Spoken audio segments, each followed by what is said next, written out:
So how exactly does someone build a bench without a bench?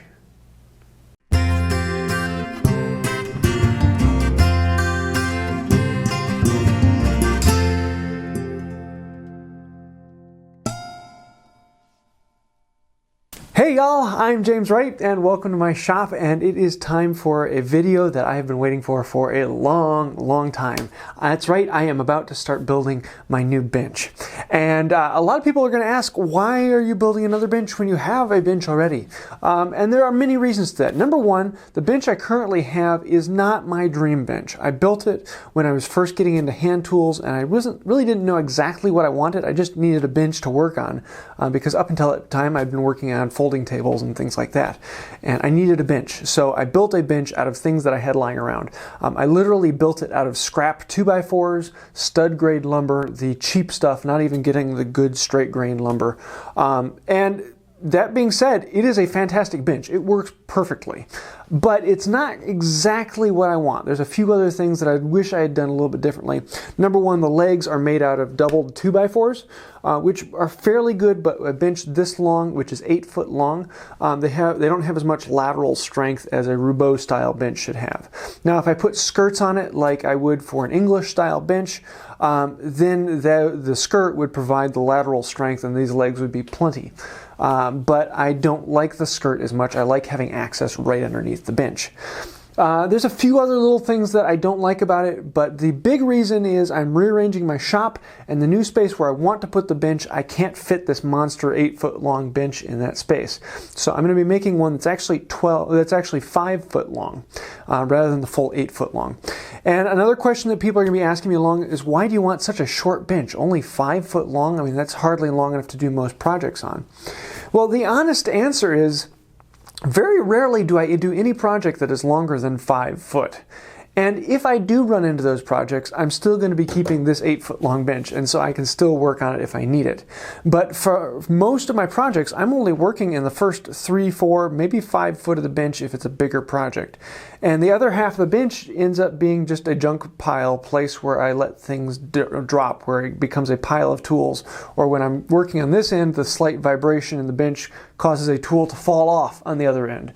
And I really don't like that. And so I really only need about a 5 foot long bench for most of my work. So I want to show you some of the features and what I'm planning to put into the bench, and give you a little idea of what is coming up. So let's jump into it and look at what this will be. Now, the first thing that most people are going to ask is, what style bench are you going to use? Now, this is basically a Roubo style bench. I kind of went with the Paul Sellers idea of the 2x4 top and the 2x4 sisters legs, but I got rid of the skirt, which I like having access right underneath the bench. I like being able to reach in there. When you put a skirt on there, it just limits the space of things you can get into. It's not a huge issue, but it's something that's a little annoying for me. And a lot of the things I'm going to be talking about this are personal preferences. This is what I like. This is the way I want to build things, and you may want to do it very differently. Some people really end up getting really bent out of shape over what type of bench they need and all the features and what exactly do they want on their bench. And honestly, until you actually get into woodworking and until you have the experience of using the bench in some different types, you're not going to know what you like. You're not going to know what your style is. So my usual suggestion is build a bench. If it's not perfect, oh well. In the future, you can build another one. And in the long scheme of things, when you compare them to most furniture projects, a bench is actually a very easy project to build. There aren't many things on it that you can do wrong. As long as it is a solid, sturdy surface that's relatively flat, you can have a bench. And other than that, everything else is kind of personal preference. So I'm wanting to build a Roubo. I like the thick top of the Roubo, but I also like the stiffness that the skirt gives with the English style. The problem is I want to be able to reach in here. So on the front side of the bench, it's going to look like a Roubo. It's going to have a very thick top. It's going to be a 4.5 inch thick white oak top. But the back, I'm going to have a skirt that hangs down 12 inches. So a 12-inch skirt on the back will provide a lot of lateral strength, but then not having a skirt on the front will allow me to access in. So it kind of gives me the benefit of both worlds, the thick, massive, beefy Roubo top and the skirt from the English style. My legs are going to be a little more of a Roubo style. They're going to be 5 inches wide, 3 inches deep, and sliding dovetailed up into the top. So it'll be a solid white oak top with a walnut trim on the front face and on the skirt. And I'm thinking about making that for the leg vices as well, but these are actually going to be the solid walnut chop faces for the end vise. And these are 2.5 inches thick by 6 inches. I was very pleased to find these, so I'm going to have a lot of fun turning these into the vise. Speaking of vise, let's talk about what I want to do for an end/face vise. So my main vise is currently this face vise, and I love this thing. It is a quick action, so it slides in and out, and then when you get to your place, you turn this and it locks in. And I love this action. It is very quick. Wherever I go, I can easily lock in and I can clamp, so whatever size board I have, I can quickly move in and lock it, and I have a very fast acting vise. Also, this has a dog on the end, so I can use a row of dog holes and use it like a tail vise and be able to plane and clamp in that stock. The things I don't like about it is, number one, it has these screws in here, so I can't put anything in there. So when I'm working on a lot of the joinery dovetails and things like that, these kind of get in the way and become a problem. Also, it's only this long, and you know, that's not all that great. But for a single vise, this is fantastic, and I've used it almost extensively for, almost 3 years now that I've had this thing, and I love this vise. But I want to go a step further, and I want something a little bit better. So I've told you I'm going to be using these as the chops. One of these will be the very end plate of the bench, and the other one will be the chop that then slides in and out. So I'm joining between those. So I'm going to basically turn the end of the bench into a Moxon vise with 2 screws. Now, I have this kit that comes from Veritas that has 2 of these screws that I can mount inside the bench. And I can space them out, so there's 1 screw and another screw over here. And they're also chain drive connected, so that when I turn one handle, it turns the other and they can both go together. Or with the movement of a single pin, I can disconnect that chain connection, so I can move one and not the other, and I can put a bit of a cant into the face vise. And I love these designs from Veritas. They're very, very beautiful, and I'm really looking forward to putting that in. And this will be my main vise. This will be the vise that I'm using most of the time. Benefits from this, having this massive thick top, is I can drill and I can put a dog into this top, and I can put in a couple or several dog rows running all the way along this thing.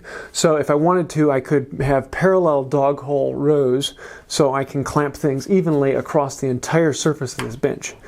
So this is kind of the key holding device on this new bench system, is the Veritas 2-screw vise. I'll be showing you more about this in the future, and when I actually go to install it, I'll have an entire video on installing this vise.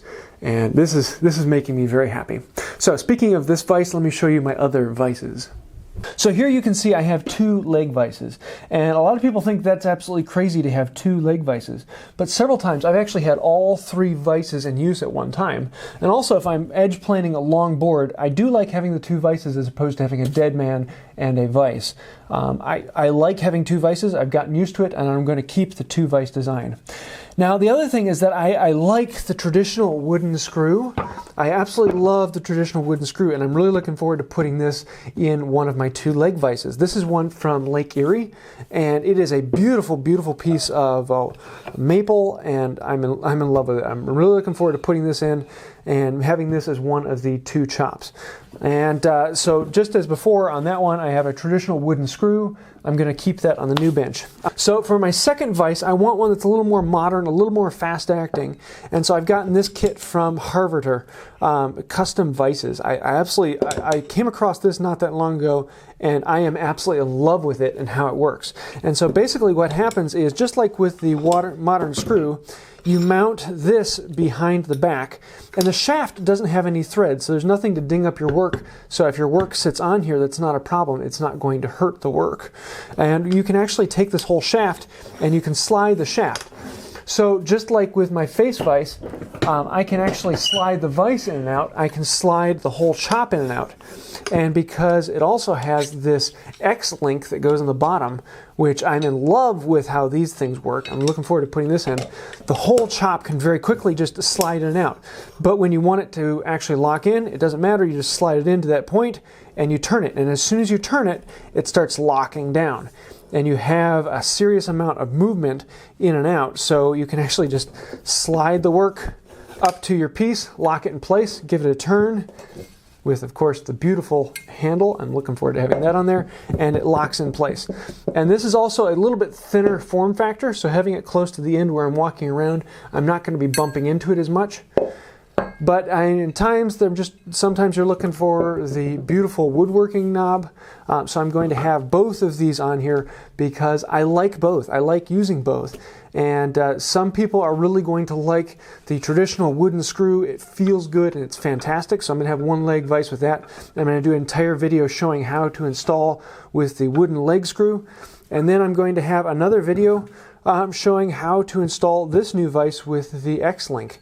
And I'm really looking forward to having both in here and kind of playing with the both and seeing which one do I use. Do I use the modern, sleek, fast-acting vise that slides in and out, or do I use the really comfortable, traditional feeling vise that is a joy to use and a pleasure? I'm really looking forward to seeing the combination between these two leg vises.